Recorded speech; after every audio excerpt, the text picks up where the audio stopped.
नमस्कार दोस्तों, आप सभी को कार्तिक पूर्णिमा की बहुत बहुत शुभकामनाएं। आज हम कार्तिक पूर्णिमा की 4 चिड़ियाँ वाली कहानी पढ़ेंगे। 4 चिड़ियों की कहानी कार्तिक पूर्णिमा से जुड़ी एक प्रसिद्ध भारतीय लोक कथा है जो अच्छाई, परोपकार और धार्मिकता का संदेश देती है। यह कहानी बच्चों से लेकर बड़ों तक सभी को जीवन के महत्वपूर्ण मूल्य सिखाती है। तो चलिए कहानी शुरू करते हैं। बहुत समय पहले की बात है। एक गांव के पास एक विशाल और सुंदर नदी बहती थी। इस नदी के किनारे एक घना जंगल था जिसमें 4 चिड़िया रहती थी। ये 4 चिड़िया आपस में बहुत अच्छे दोस्त थीं और हमेशा एक दूसरे की मदद करती थी। हर दिन वे जंगल में उड़ती और अपने लिए खाने के दाने इकट्ठा करती, साथ ही एक दूसरे की खुशियों में साझेदार बनती और दुख सुख में मदद करती। किसी दिन कार्तिक पूर्णिमा का पर्व आ गया। यह दिन हिंदू धर्म में विशेष महत्व रखता है, खासकर तर्पण और दान देने के संदर्भ में। गांव के लोग इस दिन नदी में स्नान करने और पुण्य कमाने के लिए इकट्ठा होते थे।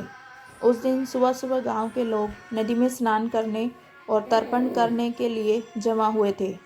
तर्पण करने का अर्थ होता है नदी में जल चढ़ाना और ब्राह्मणों को दान देना, ताकि व्यक्ति को पुण्य की प्राप्ति हो और उसकी आत्मा शुद्ध हो।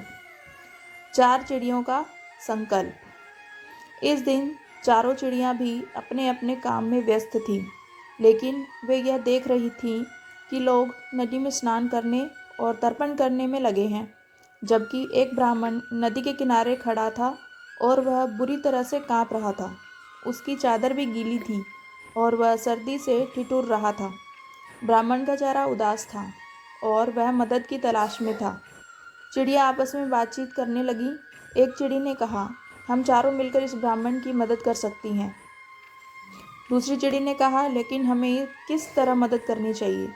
तीसरी चिड़ी ने कहा, हम अपनी चोंच में कुछ दाने लाकर ब्राह्मण को दे सकते हैं। इससे उसे गर्मी मिलेगी और वह स्वस्थ महसूस करेगा। चौथी चिड़ी ने यह विचार किया, हमारी छोटी सी मदद ब्राह्मण के लिए बहुत बड़ी राहत बन सकती है। चिड़ियों का दान। चारों चिड़ियां एक साथ उड़कर ब्राह्मण के पास पहुंची। जैसे ही ब्राह्मण ने चिड़िया को देखा, उसने सोचा कि ये चिड़ियां शायद अपना खाना इकट्ठा करने आई होंगी, लेकिन चिड़ियों ने उसकी उम्मीद से उलट एक एक करके अपनी चोंच से दाने निकालकर ब्राह्मण के पास रख दिए। ब्राह्मण ने देखा कि ये चिड़िया बिना कुछ बोले उसकी मदद कर रही थी। उसने उन दिनों को धन्यवाद के रूप में स्वीकार किया।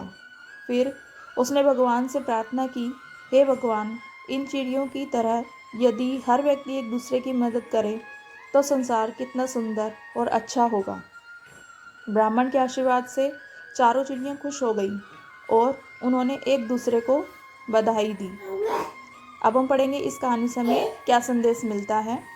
यह कहानी ये सिखाती है कि मदद का कोई रूप छोटा या बड़ा नहीं होता और किसी भी प्राणी से, चाहे वह छोटा हो या बड़ा, हम मदद की उम्मीद कर सकते हैं। चिड़ियों ने यह देखा दिया कि किसी के जीवन में सकारात्मक बदलाव लाने के लिए हमें अपने स्वार्थ से ऊपर उठकर सोचना चाहिए और दूसरे की मदद करनी चाहिए। इस तरह का परोपकार ही सच्चा पुण्य है और यही कार्तिक पूर्णिमा के दिन का मुख्य संदेश भी है। अब हम पढ़ेंगे कि इस कहानी से हमें क्या शिक्षा मिलती है।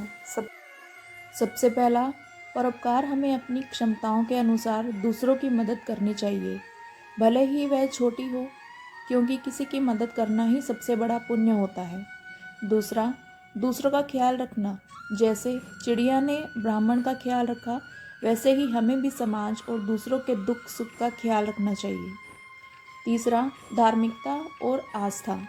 कार्तिक पूर्णिमा के दिन तर्पण, दान और पुण्य कार्य करना हमारे जीवन को शुद्ध और आत्मिक शांति प्रदान करता है। इस प्रकार 4 चिड़ियों की कहानी हमें यह सिखाती है कि अच्छाई और परोपकार से ही हम अपने जीवन को सुंदर और पुण्यपूर्ण बना सकते हैं। आपको ये कार्तिक पूर्णिमा की कहानी कैसी लगी ज़रूर बताएं और मेरे चैनल को लाइक, शेयर एंड सब्सक्राइब करिए। थैंक यू दोस्तों। जय श्री कृष्णा।